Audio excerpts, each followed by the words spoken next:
focus on the economy as a whole, and very, very clearly mentioned by the governor this morning in his opening speech.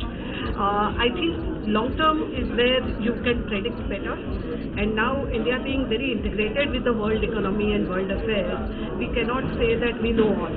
Because China action, for example, nobody anticipated, but that impacted us along with the rest of us. So I still have a lot of faith in India. I have a lot of faith in the government policies right now, though they are not touching you and me in urban cities. But the policies, the way I read them, are going to change the way India functions for a long time and structurally.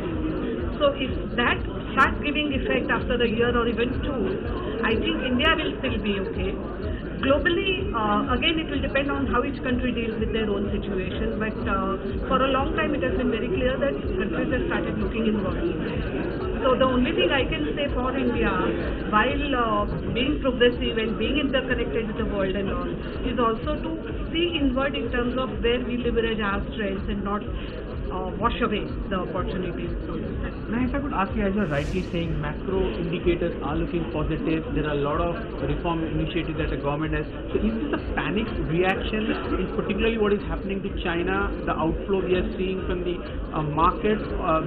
Once things calm down, as governor said, investment will once again start flowing back to India, because at the end of it, it is the only emerging market giving returns. Because investors will move to the places where profit is to be made.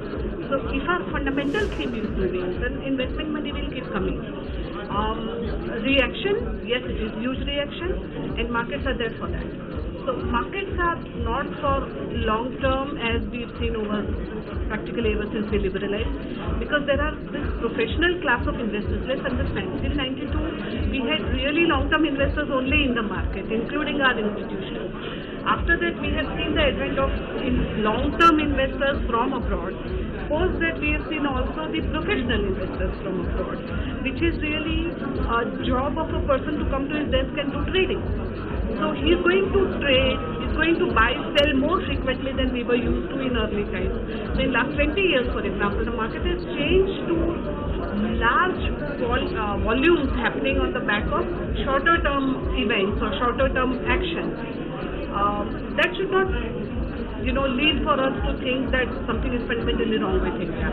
It is only that person who has his job it is to protect his enemy, so to say. He is going to act and react, and that will impact the market. And lastly, Sir Karthik, as you're rightly saying, how important the role will be of domestic institutional investors, because we have seen this time a lot of money started flowing in from SIP, also the domestic, particularly the mutual fund industry and big players like LIC has played a crucial role. Now with EPFO money also slowly starting percolating into the market, how important a role would that play? Very, very responsible role they have to play, not just because markets are unpredictable, but the investors have yet again started trusting them, and it is time we started playing to that trust factor and do a good job with that investment, because remember, institutional investing is not a short-term job. It is about building a long-term franchise, it is building a long-term investor following, and it is also building long-term assets. So in the long-term, capital market is always a place to be in. I am a very equity-minded person, but that's only for long-term. For short-term, a retail investor who doesn't understand markets will go even more wrong than he has ever been before. So he has to have a long-term view.